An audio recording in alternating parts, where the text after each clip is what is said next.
Hello students, how are you? Today we are going to discuss your chapter How the Camel Got His Hump, and this is the first chapter of your book It So Happened class 8th.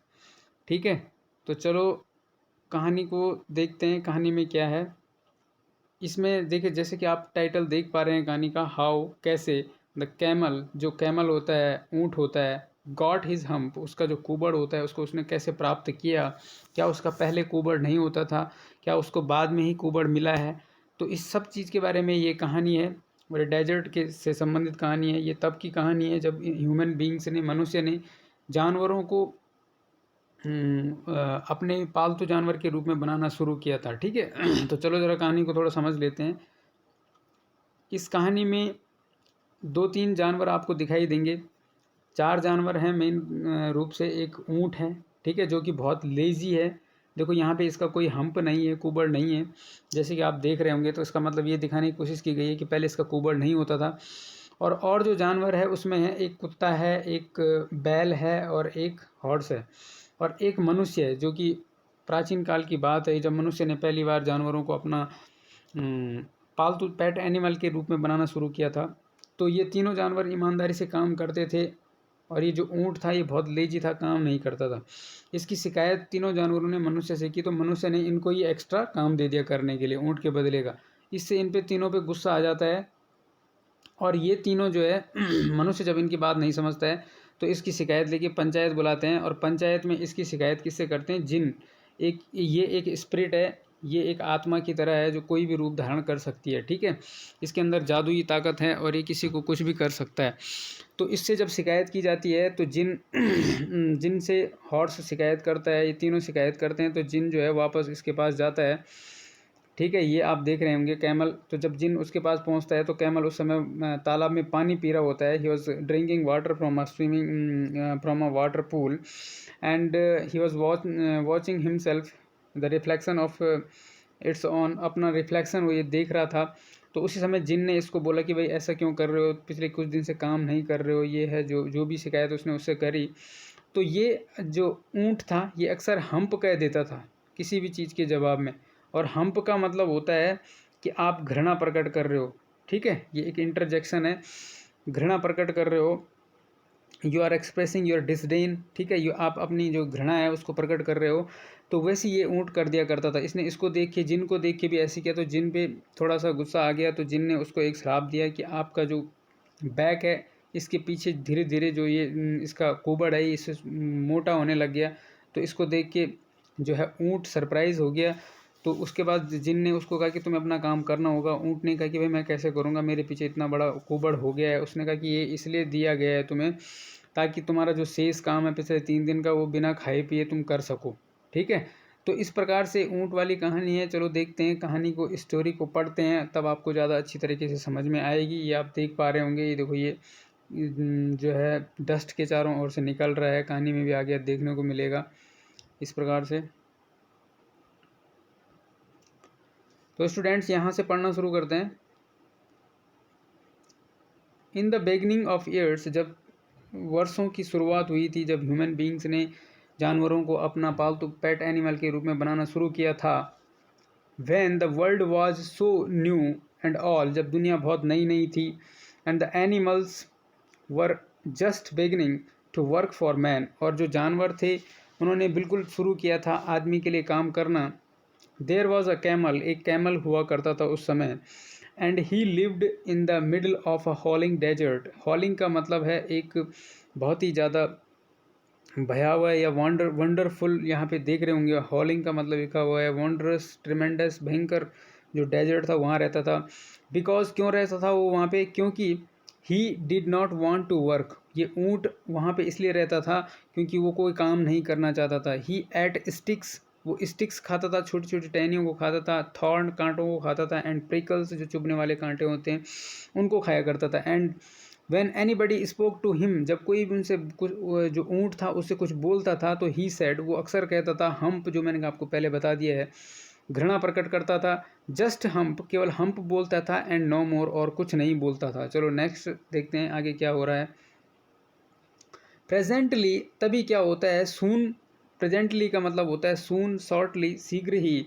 The horse came to him on Monday, Monday को horse उसके पास आया। Morning में with a saddle on his back, saddle का मतलब होता है horse के पीठ पे जो गद्दी होती है, पीठ पे गद्दी होती है जिस पे इंसान अक्सर बैठता है या सामान ढोने के लिए लगी हुई होती है, उसको सैडल बोलते हैं। तो with a saddle on his back and a bit in his mouth, और उसके मुंह में एक बिट भी थी जिसको कि हम लगाम बोलते हैं। एंड सेड, और हॉर्स ने उसको कहा, camel O camel come out and trot like the rest of us, बाहर आओ और हमारे जैसे, हम जो और लोग हैं, रेस्ट ऑफ अस का मतलब हमारे, हम जो और लोग हैं हमारी तरह ट्रॉट करो। ट्रॉट का मतलब होता है तेज तेज चलना, सामान लेके चलना, ठीक है। Hump said the camel, camel केवल एक ही चीज़ बोलता था, हम्प, ठीक है। वो छी बोलता था कि भाई मुझे कुछ नहीं करना है, ठीक है, क्योंकि वो लेजी था बहुत ज़्यादा। And the horse went away and told the man, और हॉर्स ने क्या करा, हॉर्स वहाँ से चले गया और आदमी से उसकी शिकायत कर दी। चलो आगे देखते हैं आगे क्या होता है उसके बाद।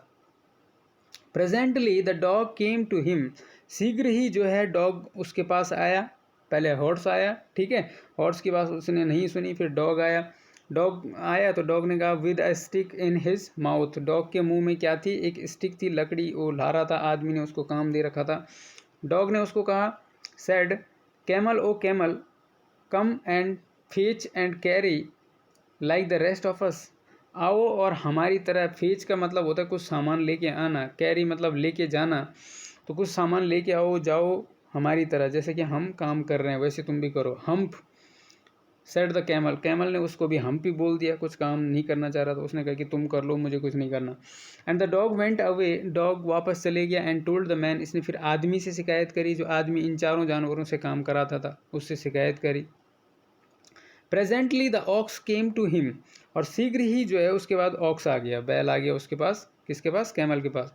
With a yoke on his neck and said, उसकी गर्दन में एक योक, जो देखा होगा आपने बैलों की गर्दन में अक्सर लोग बांध के रखते हैं, वो थी, उसको योक बोला जाता है।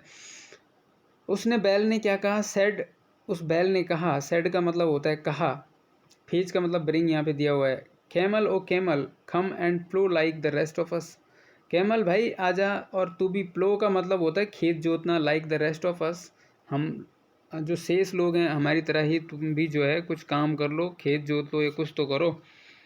तो नेक्स्ट देखते हैं आगे क्या होता है। हम्प सेड द कैमल, और कैमल ने ऑक्स को भी वही कहा। And the ox went away and told the man, और ऑक्स गया और उसने भी आदमी से शिकायत कर दी उसकी। At the end of the day the man called the horse and the dog and the ox together and said, अब क्या हुआ, at the end of the day का मतलब है कि दिन की समाप्ति पे, जो आदमी उनसे काम कराता था चारों जानवरों से, उसने उन तीनों को बुलाया, हॉर्स को, डॉग को और ऑक्स को। टुगेदर मतलब होता है एक साथ, यहाँ पे लिखा हुआ है। और कहा, एंड सेड का मतलब और कहा, क्या कहा उसने उन तीनों को, 303, तुम तीनों भाई लोगों सुनो, I am very sorry for you, मैं तुम्हारे लिए बहुत दुख है, सॉरी मतलब दुख, मुझे तुम्हारे लिए बहुत क्षमा है और बहुत दुख है, लेकिन, बट मतलब लेकिन, that hump thing in the desert can't work, ये जो हम्प वाली जो चीज़ है डेजर्ट में, जिसको आप बोल रहे हैं कि बार बार हम्प बोल रहा है ये ऊँट, ये जो है कांट वर्क, ये काम नहीं कर सकता है, और अथवा he would have been here by now, अगर वो काम करने वाला होता तो he would have been here by now, वो बाय नाउ का मतलब होता है अब तक, ठीक है, तो वो यहाँ अब तक काम कर चुका होता या यहाँ आ चुका होता। सो इसीलिए वो काम नहीं करना चाहता है, तो इसीलिए I am going to leave him alone, मैं उसको छोड़ने जा रहा हूँ। अलोन का मतलब होता है अकेले, ठीक है, मैं उसको अकेले छोड़ने जा रहा हूँ, मतलब छोड़ने का मतलब यह है कि मैं उसे कोई काम नहीं लूँगा। And you must work double time to make up for it, और आपको करना पड़ेगा काम डबल टाइम, मतलब सीधे जितना तुम अभी काम करते हो उसका just double, to make up for it, make up का मतलब होता है किसी चीज़ की क्षतिपूर्ति करना, पूर्ति करने के लिए, किसका, इट मतलब जो काम कैमल ने करना था उसकी पूर्ति करने के लिए, टू मेक अप, उसकी पूर्ति करने के लिए अब तुम्हें एक्स्ट्रा काम करना पड़ेगा, डबल काम करना पड़ेगा, ठीक है। चलो आगे देखते हैं कहानी में क्या होता है। That made the three very angry and they held a panchayat on the edge of the desert and the camel came chewing cud and laughed at them. अब क्या होता है, ये तीनों बहुत गुस्सा हो जाते हैं. That made the three angry. वो तीनों बहुत एंग्री हो जाते हैं इस बात से.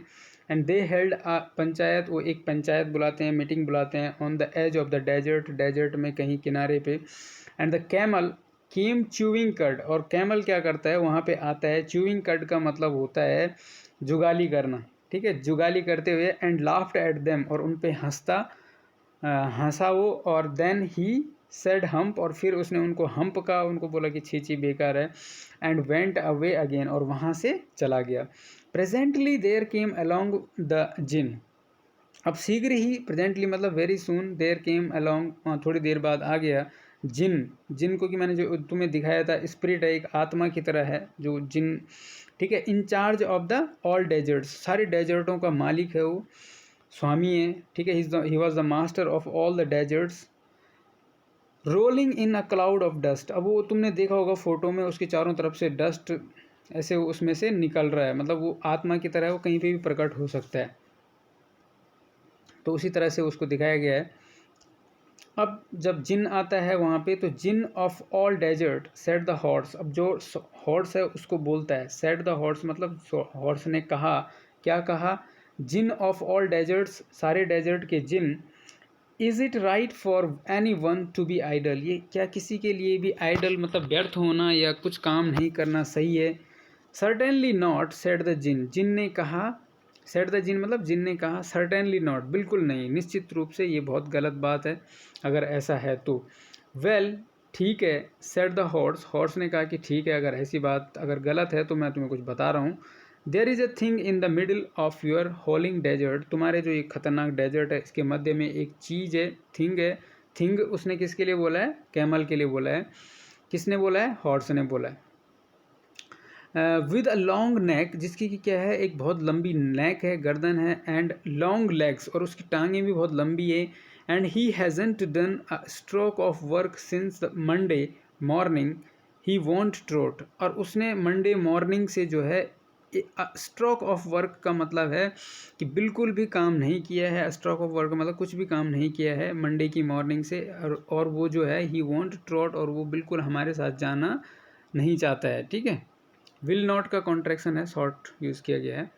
इसके बाद क्या होता है, जब उन्होंने उससे जिन से उसकी शिकायत कर दी, तो व्यू, जिन जो है, व्यू का मतलब होता है टू एक्सप्रेस सरप्राइज, ठीक है, आश्चर्य प्रकट करना. Said the djinn. जिन जो स्पिरिट है, क्या है? जिन स्पिरिट है, एक स्पिरिट है जो क्या है, कुछ भी, कोई भी रूप ले सकता है. ह्यूमन बीइंग का भी उड़ के कहीं भी जा सकता है, जैसे कि आत्मा होती है, आप ये मान के चलो, ठीक है. तो जिन बोलता है विस्लिंग, सीटी बजाते हुए, दैट्स माई कैमल. ये तो मेरा कैमल है, क्योंकि वो सारे डेजर्ट का मालिक है, तो वो जानता था उसको. What does he say about it. तो उसने क्या कहा? उसने कहा भाई, जब तुमने उसको ये बोला काम करने के लिए, तो उसने क्या कहा? He says hump he won't plough said the ox. तब ऑक्स ने कहा कि भाई वो तो केवल हम्प बोलता है, और ही वॉन्ट प्लो बोलता है कि वो कुछ काम नहीं करेगा, ठीक है, इतना ही बोलता है. फिर क्या होता है? Very good said the djinn. जिन बोलता है चलो ठीक है, जो भी है. I will hump him if you will kindly wait a minute. मैं उसको ठीक कर दूंगा. इसका मतलब यहाँ पे ये है कि आई विल हम्प हिम मतलब मैं उसको ठीक कर दूंगा. I will set right him if you will kindly wait a minute. यदि तुम 1 मिनट के लिए इंतज़ार करोगे, ठीक है. तो यहाँ तक तुम्हारा फर्स्ट पार्ट कहानी का समाप्त हो गया है. The first part of this story has been completed. जो पहला पार्ट है वो कंप्लीट हो चुका है कहानी का. और दूसरा पार्ट के लिए अगर आपको वीडियो चाहिए तो आप चैनल को सब्सक्राइब करिए. मैं जल्दी ही आपके लिए सेकंड वीडियो बनाऊंगा. Thank you for watching.